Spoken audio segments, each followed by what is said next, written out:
അകാലത്തിൽ മരണപ്പെട്ട ഒരു പെൺകുട്ടിയുടെ ആത്മാവ് നമ്മുടെയൊക്കെ നിത്യജീവിതത്തിൽ ഇടപെടാൻ തുടങ്ങിക്കഴിഞ്ഞാൽ എന്തായിരിക്കും അവസ്ഥ? നമ്മുടെ വീട്ടിൽ അല്ലെങ്കിൽ ജോലി സ്ഥലത്ത് നമ്മൾ പോകുന്നിടത്തെല്ലാം അത് നമ്മുടെ കൂടെ സദാ സഞ്ചരിച്ചു കൊണ്ടിരിക്കുകയാണ്. നമുക്ക് അതിൽ നിന്ന് യാതൊരു മോചനവുമില്ല. നമ്മൾ ചെയ്യുന്ന എല്ലാ കാര്യങ്ങളും അത് കാണുകയും മനസ്സിലാക്കുകയും പ്രതികരിക്കുകയും ഒക്കെ ചെയ്തുകൊണ്ടിരിക്കുകയാണെങ്കിൽ ആ വ്യക്തിയുടെ ഒരു അവസ്ഥ നമ്മൾ ചിന്തിച്ചു നോക്കണം. ഈ ക്രിസ്മസിന് റിലീസായ സർവമായ എന്നൊരു ചിത്രത്തിനെ പറ്റിയാണ് ഞാൻ പറഞ്ഞത്. അത് നിങ്ങൾക്ക് തീർച്ചയായിട്ടും മനസ്സിലായി കാണുമെന്നും വിശ്വസിക്കുന്നു. കാരണം അതിൽ നിവിൻ പോളി അവതരിപ്പിക്കുന്ന ഒരു ക്യാരക്ടറിനെ സദാസമയം പിന്തുടർന്നുകൊണ്ടിരിക്കുന്ന ഒരു സോൾ, ഒരു ആത്മാവ്. അതെന്താണ് എന്ന് ആ ആത്മാവിന് പോലും അറിയില്ല. അത് ഒരു പ്രേതമാണോ? ആ ക്യാരക്ടർ തന്നെ ചോദിക്കുന്നുണ്ട്, ഞാൻ ശരിക്കും ഒരു പ്രേതമാണോ? എനിക്ക് പോലും മനസ്സിലാകുന്നില്ല എന്നത് പറയുന്നുണ്ട്.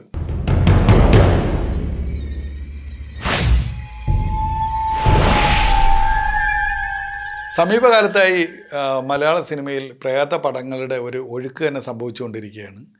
സർവമായയ്ക്ക് മുമ്പ് ലോക, അതിനു മുമ്പ് ഡയസറ, പിന്നെ അതിനും വളരെ മുമ്പ് തന്നെ ഭൂതകാലം. ഇതിനിടയിൽ വേറെ കുറേ പടങ്ങൾ വന്നിട്ടുണ്ട്. നമ്മൾ ശ്രദ്ധിച്ചിട്ടുള്ളതും ശ്രദ്ധിക്കാത്തതുമായ കുറേയധികം മലയാളത്തിലും തമിഴിലുമൊക്കെ ആയിട്ട് നമ്മുടെ മലയാളികൾ കണ്ടിട്ടുള്ള കുറേ പടങ്ങളുണ്ട്. പ്രേതപടങ്ങളാണ്. മിക്ക ചിത്രങ്ങളിലും ഒരു ആത്മാവ്, അതൊരു ദുഷ്ടശക്തി ആയിരിക്കാം. അത് പ്രതികാരത്തിന് വേണ്ടി ഒരുപാട് പേരെ ആക്രമിക്കുകയും കൊലപ്പെടുത്തുകയും അവരുടെ ജീവിതാഭിലാഷം എന്താണെന്ന് വെച്ചാൽ, അതായത് ജീവിച്ചിരുന്നപ്പോൾ അവരുടെ ജീവിതത്തിന് എതിരായിട്ട് നിന്നുള്ള ഓരോ വ്യക്തികളെയും കൊലപ്പെടുത്തുന്നു, അല്ലെങ്കിൽ പ്രതികാരം ചെയ്ത് അവർ പിന്നീട് ഏതെങ്കിലും ഒരു സാഹചര്യത്തിൽ മോക്ഷപ്രാപ്തി നേടി പോകുന്നു എന്നുള്ളതൊക്കെ ആയിരിക്കും അതിൻ്റെ ഇതിവൃത്തം. ചില ചിത്രങ്ങളിലാണെങ്കിൽ അതിന് ഒരു അന്ത്യമില്ല, ഒരു ലൂപ്പ് സ്റ്റോറി പോലെ. അതായത് തുടങ്ങുന്നിടത്ത് തന്നെ കഥ അവസാനിക്കുന്നു, വീണ്ടും അത് റിപ്പീറ്റ് ചെയ്തുകൊണ്ടിരിക്കുന്നത് പോലെ തന്നെ. അതായത് ഒരിക്കലും ആ പ്രേതം ആ വ്യക്തിയെ അല്ലെങ്കിൽ ആ സ്ഥലത്ത് നിന്ന് വിട്ടുപോകുന്നില്ല. ഇത് ചില വീടുകളുടെ അല്ലെങ്കിൽ കെട്ടിടങ്ങളുടെ ഒക്കെ അല്ലെങ്കിൽ വ്യക്തികളുടെയൊക്കെ ചുറ്റിപ്പറ്റിയാണ് ഈ കഥകളൊക്കെ നടക്കുന്നത്. ചില പ്രേതങ്ങൾ വളരെ ക്രൂവൽറ്റി കാണിക്കുന്നവരാണ്. പക്ഷേ സർവമായയിലെ കഥാപാത്രം, ആ പ്രേതത്തിൻ്റെ കഥാപാത്രം കുറച്ച് ക്യൂട്ടാണ്, ആൾക്കാരൊക്കെ ഇഷ്ടപ്പെടുന്നതാണ്, ആരെയും പേടിപ്പിക്കുന്നില്ല. ശരിയായ ഒരു ദുഷ്ടശക്തിയുടെ യാതൊരുവിധ ആക്ടിവിറ്റിയും ഇല്ലാത്ത ഒരു കഥാപാത്രമായിട്ടാണ്, അല്ലെങ്കിൽ അങ്ങനെ ഒരു സോളായിട്ടാണ് ഇതിൽ ഡയറക്ടർ ചെയ്തു വച്ചിരിക്കുന്നത്. ശരിക്കും നമ്മൾ ഇങ്ങനെ ഒരു പ്രേതമുണ്ടോ? പ്രേതങ്ങൾ അങ്ങനെയാണോ? പ്രേതങ്ങൾ ഇങ്ങനെ ശുദ്ധഹൃദയവുമായി സദാ പുഞ്ചിരിച്ചുകൊണ്ട് നമ്മുടെ ഒപ്പം ഒരു കാറ്റ് പോലെ അല്ലെങ്കിൽ ഒരു പൂച്ചക്കുട്ടിയെ പോലെ ഒക്കെ സഞ്ചരിക്കുമോ എന്ന് പലരും സംശയിക്കും. കാര്യം നമ്മുടെയൊക്കെ ഒരു കോൺസെപ്റ്റ് എന്ന് പറഞ്ഞു കഴിഞ്ഞാൽ പ്രേതം ഭയങ്കര ഭീകര രൂപിയാണ്. അതിങ്ങനെ വരും, നമ്മളെ ആക്രമിക്കും, ചോര കുടിക്കും, കൊല്ലും എന്നൊക്കെയാണ്. അപ്പം ഇങ്ങനെ ഒരു പ്രേതം സാധ്യമാണോ എന്ന് പലരും ചോദിക്കുന്നുമുണ്ട്. പക്ഷേ എന്തുകൊണ്ട് ഇങ്ങനെ ഒരു പ്രേതം ആയിക്കൂടാ എന്നും മറുഭാഗം ചോദിക്കുന്നുണ്ട്. കാരണം ഇതിന് മുമ്പ് ഒരു പ്രേതം ഇങ്ങനെയൊക്കെ മാത്രമേ ചെയ്യാവുള്ളൂ എന്ന് എഴുതി വെച്ചിട്ടൊന്നുമില്ലല്ലോ. ഇത് ഓരോരുത്തരുടെയും ഭാവനയിൽ വിരിയുന്ന കാര്യങ്ങളല്ലേ. അവരുടെ ഇഷ്ടത്തിന് ആ കഥാപാത്രങ്ങളെ മോഡിഫൈ ചെയ്യുന്നുണ്ട്.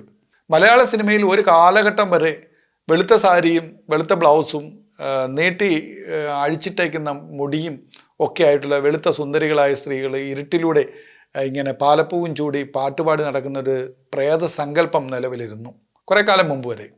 അതിനെ മാറ്റി എഴുതിയത് സംവിധായകൻ വിനയനാണ്. യക്ഷിയും ഞാനും എന്ന ചിത്രത്തിൽ അദ്ദേഹം അന്നുണ്ടായിരുന്ന മോസ്റ്റ് മോഡേൺ കോസ്റ്റ്യൂമും അന്നത്തെ ന്യൂജൻ സ്റ്റൈലുമൊക്കെ അതിലുണ്ടായിരുന്ന യക്ഷിക്ക് കൊടുത്തു. ആ സിനിമ വിജയിച്ചതിന് ശേഷം പിന്നീട് വന്ന പല സിനിമകളിലും അതിൻ്റെ സംവിധായകർ പഴയ ആ ഒരു കോൺസെപ്റ്റിൽ നിന്ന് വിട്ട് സാരിയും ബ്ലൗസും ഒക്കെ കളഞ്ഞ് മുല്ലപ്പൂവും നീട്ടിയിട്ട മുടിയൊക്കെ കളഞ്ഞിട്ട് സാധാരണ ആൾക്കാരെ പോലെ പെരുമാറുന്ന പ്രേതങ്ങളെ സൃഷ്ടിക്കാൻ തുടങ്ങി. അങ്ങനെയുള്ള പരമ്പരകളുടെ ഏറ്റവും അവസാനത്തെ കണ്ണിയായിട്ട് നമുക്ക് ഈ സർവമായയിലെ ഈ ക്യൂട്ടായിട്ടുള്ള പ്രേതത്തെ കാണാം. പക്ഷേ മറ്റ് ചിത്രങ്ങളിൽ നിന്നും ഈ ചിത്രം വ്യത്യസ്തമാകുന്നത് എന്ത് എന്ന് ചോദിച്ചു കഴിഞ്ഞാൽ, ഒട്ടുമിക്ക സിനിമകളിലും ഈ പ്രേതം അതിൻ്റെ പ്രതികാരം നിർവഹിച്ചു കഴിഞ്ഞാലും അത് ആ സിനിമ അവസാനിക്കണമെങ്കിൽ, അല്ലെങ്കിൽ കഥയ്ക്ക് ഒരു അന്ത്യം കിട്ടണമെങ്കിൽ ആ പ്രേതത്തിന് മോക്ഷപ്രാപ്തി നേടണം, അല്ലെങ്കിൽ എങ്ങോട്ടെങ്കിലുമൊക്കെ കൊണ്ട് മാറ്റണം, മോചിപ്പിക്കണം. അതിന് ഒരു ഹോമം, പൂജ, ഒരു പന്തം കൊളുത്തി പ്രകടനം ഇതൊക്കെ നടത്തുന്നുണ്ട്. ഇത് വളരെ ഭീകരമായ ഒരു അന്തരീക്ഷം സൃഷ്ടിച്ച് ആൾക്കാരെ ഭയപ്പെടുത്തി ആയിരിക്കും. അങ്ങനെ ഒരു ക്ലൈമാക്സ് ആണ് എല്ലാ ഡയറക്ടേഴ്സും പ്ലാൻ ചെയ്യുന്നത്. അങ്ങനെയാണ് ആ സിനിമ അവസാനിപ്പിക്കുന്നത്. പക്ഷേ ഈ ചിത്രത്തിൽ ആ പ്രേതം എങ്ങനെയാണോ, അഥവാ ആ സോൾ, ആ പെൺകുട്ടിയുടെ സോൾ എത്തരത്തിലാണോ അതുപോലെ ക്യൂട്ടായിട്ട് വളരെ സൈലൻ്റായിട്ട് തന്നെ അത് മോക്ഷപ്രാപ്തിയിലേക്ക് പോകുന്ന തരത്തിലാണ് ചിത്രീകരിച്ചിരിക്കുന്നത്. അതുകൊണ്ട് തന്നെയൊക്കെ ആയിരിക്കാം ഈ ചിത്രം എല്ലാവർക്കും പ്രിയങ്കരമായ ഒരു ചിത്രമാവുകയും ഈ പ്രേതത്തിനെയും മലയാളികൾ നമ്മളെല്ലാം ഇഷ്ടപ്പെടുന്ന ഒരു നിലയിലേക്ക് കാര്യങ്ങൾ പോവുകയും ഒക്കെ ചെയ്തത്. ശരിക്കും ഒരു ആത്മാവിന് ഇതുപോലെ എന്തെങ്കിലും കാര്യങ്ങൾ ചെയ്യണമെങ്കിൽ അവരുടെ പ്രതികാരമായാലും ശരി തന്നെ, അവരുടെ സ്നേഹപ്രകടനമായാലും ശരി തന്നെ, നമ്മളെ ഭീതിപ്പെടുത്തുന്ന ഒരു പ്രവൃത്തി ചെയ്യണമെങ്കിൽ തന്നെ, അല്ലെങ്കിൽ നമ്മളെ അറ്റാക്ക് ചെയ്യണമെങ്കിൽ തന്നെ അതിന് ഒരു മീഡിയം, മനുഷ്യനെ പോലൊരു ശരീരം അല്ലെങ്കിൽ മൃഗങ്ങളെപ്പോലെ അല്ലെങ്കിൽ സംതിങ് എന്തെങ്കിലും ഒരു സാധനം വേണം. അത് സാധ്യമല്ലാത്തിടത്തോളം കാലം ഒരു ആത്മാവിന് ഒരു കാരണവശാലും ഒരു മനുഷ്യനെ നേരിട്ട് ആക്രമിക്കാൻ കഴിയുകയില്ല. നമ്മൾ അങ്ങനെ ഒരു കാര്യം ഭയപ്പെടേണ്ട കാര്യവുമില്ല. പക്ഷേ ചിത്രത്തിലുള്ള ആ ആത്മാവ്, ആ കുട്ടി മരണപ്പെടുന്നതിന് മുമ്പ് ഏത് രൂപമായിരുന്നോ ആ രൂപത്തിലാണ് വീണ്ടും ചിത്രത്തിൽ കാണിക്കുന്നത്. അത് സാധാരണഗതിയിൽ ഒരിക്കലും സാധ്യമല്ലാത്ത ഒരു കാര്യമാണ്. കാരണം ആ കുട്ടി മരണപ്പെടുന്നതിന് മുമ്പുണ്ടായിരുന്ന രൂപം അത് അവർ സംസ്കരിച്ച് കഴിഞ്ഞു. വീണ്ടും അതേ രൂപത്തിലേക്ക് തന്നെ സന്നിവേശിക്കപ്പെടാൻ യാതൊരുവിധ സാധ്യതയുമില്ല. ഒരു ദുരാത്മാവിന് അതിൻ്റെ ശരിയായ ദേഹം സംസ്കരിക്കപ്പെട്ട് കഴിഞ്ഞാൽ മറ്റൊരു ദേഹത്തിലേക്ക് പോകാനേ കഴിയുകയുള്ളൂ. ആദ്യം ഈ ആത്മാവ് പ്രവേശിക്കുന്നത് ഒരു കൊച്ചുകുട്ടിയുടെ ശരീരത്തിലാണ്.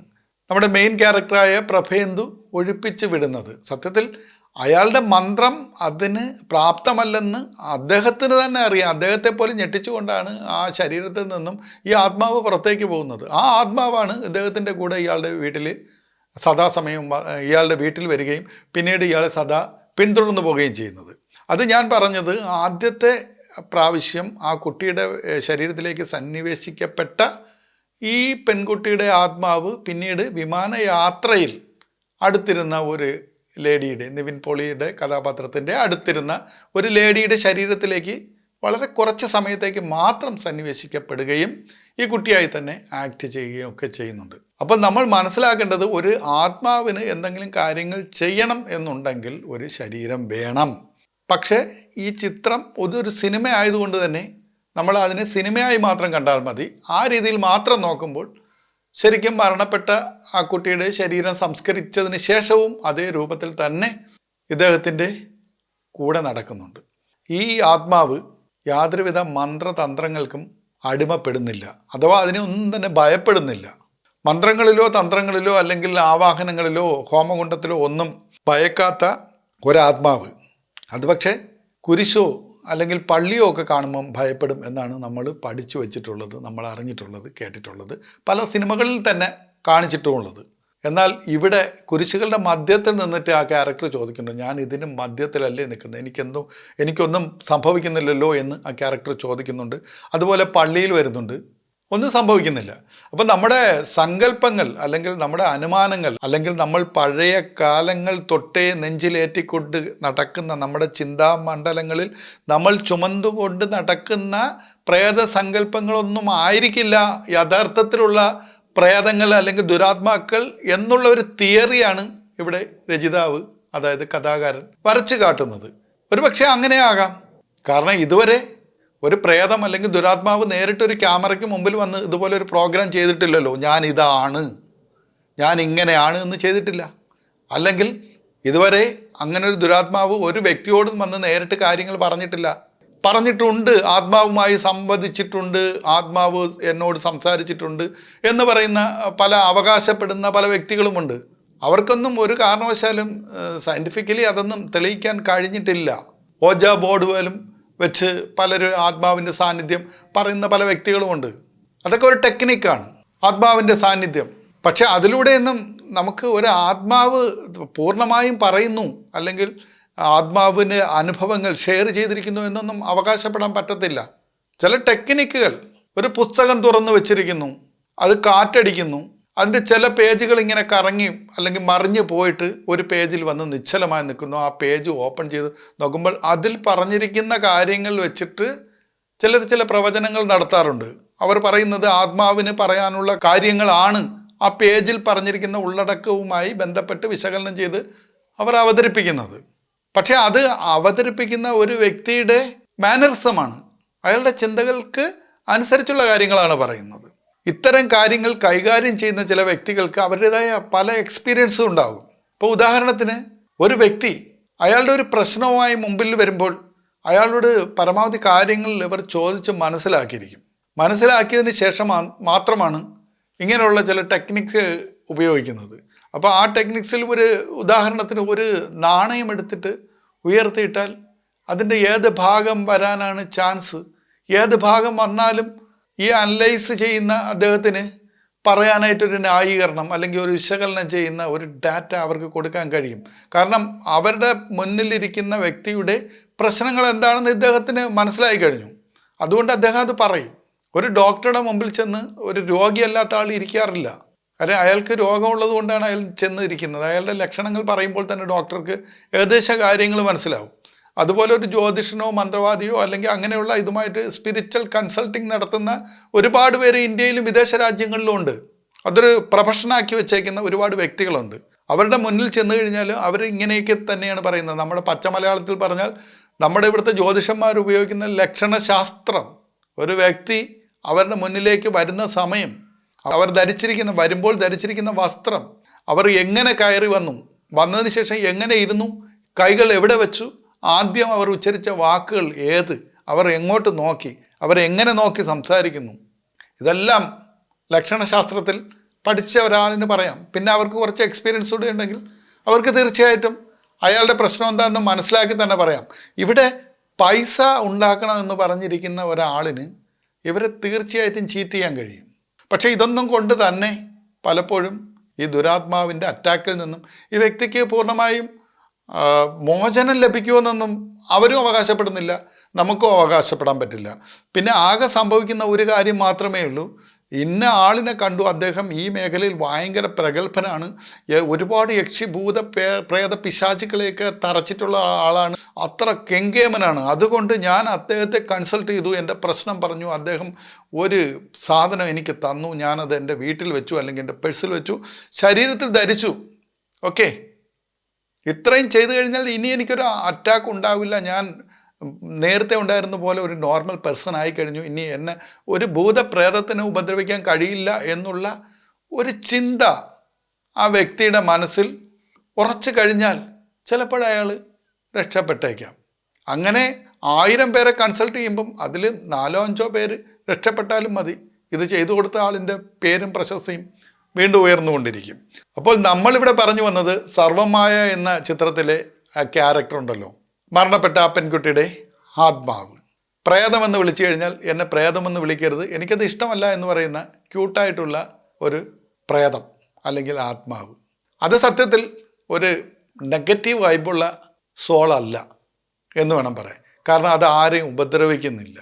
ചെറിയ ചെറിയ കുരുത്തക്കേടുകൾ, അതായത് കുസൃതികളൊക്കെ കാണിക്കുന്നു എന്നുള്ളതല്ലാതെ മറ്റാരെയും ഉപദ്രവിക്കുന്നില്ല. അതിന് പിന്നിലും ഒരു വലിയ കാര്യമുണ്ട്. അത് നമ്മൾ പറയുകയാണെങ്കിൽ ഈ എപ്പിസോഡിലൊന്നും തീരില്ല. ചെറിയൊരു സൂചന മാത്രം നൽകിക്കൊണ്ട് ഈ എപ്പിസോഡ് ഇവിടെ വൈൻഡപ്പ് ചെയ്യുകയാണ്. കാര്യം ഇത്തരം കാര്യങ്ങൾ നമ്മൾ പറയാനിരുന്നാൽ ദിവസങ്ങളോളം ഇരുന്ന് പറയേണ്ടി വരും. അപ്പോൾ ആ ചെറിയ പോയിന്റ് ഇതാണ്. സാധാരണഗതിയിൽ ഒരു ആത്മാവ് ദുരാത്മാവായി രൂപാന്തരപ്പെടണമെങ്കിൽ അതിന് പിന്നിൽ ഒരു കാരണമുണ്ടാവണം. അതായത് നമ്മൾ കണ്ടിട്ടുള്ളതും കേട്ടിട്ടുള്ളതുമായ പല സംഭവങ്ങളുടെയും പിന്നിൽ, അല്ലെങ്കിൽ അത് സിനിമയിലായാലും നോവലുകളിലോ കഥകളിലോ കെട്ടുകഥകളിലോ ഒക്കെ ആകാം, അതിലെല്ലാം ഒരു ദുരാത്മാവ് ഉണ്ടാവുന്നത് എങ്ങനെയെന്ന് വെച്ചാൽ അതൊരു പ്രതികാരത്തിൻ്റെ ഭാഗമായി രൂപാന്തരപ്പെടുന്ന വ്യക്തിയായിരിക്കാം.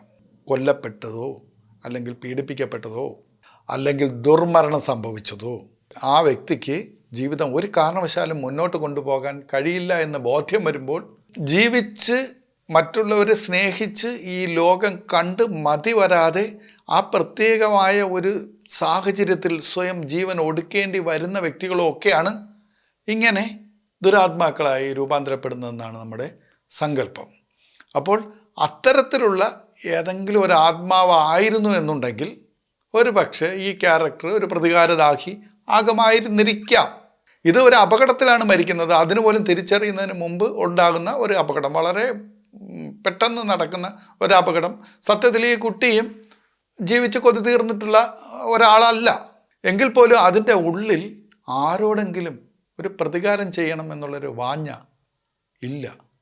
അങ്ങനെ അമിതമായ അടക്കാനാവാത്ത ഒരു പ്രതികാര ദാഹവുമായി വരുന്ന ഒരു ക്യാരക്ടർ അല്ല ഇതിലെ ആ പെൺകുട്ടിയുടെ ക്യാരക്ടർ. അതുകൊണ്ട് തന്നെ ആയിരിക്കാം ഒരു പക്ഷേ ഇത് എല്ലാവർക്കും ഇഷ്ടപ്പെടാൻ തോന്നുന്ന ഒരു പ്രേതമായി അല്ലെങ്കിൽ ഒരു ആത്മാവായി ആ കഥയിൽ പരിണമിച്ചത്. ഇതല്ലാത്ത ഒരു വലിയ വിഭാഗമുണ്ട്. നമ്മളിപ്പോൾ സൂചിപ്പിച്ചതുപോലെ ദുരാത്മാക്കൾ, അതായത് ദുർമരണം സംഭവിച്ച ചില ആത്മാക്കൾ, നെഗറ്റീവ് എനർജിയുള്ള, നെഗറ്റീവ് സോളുള്ള ചില ശക്തികൾ. നമുക്ക് അത്തരം കാര്യങ്ങളുമായിട്ട് അടുത്തൊരു എപ്പിസോഡിൽ കാണാം. ഈ എപ്പിസോഡ് ഒരുപാട് നീണ്ടുപോയി എന്ന് തോന്നുന്നു. അതുകൊണ്ട് തൽക്കാലം ഇവിടെ നിർത്തുന്നു. നന്ദി, നമസ്കാരം.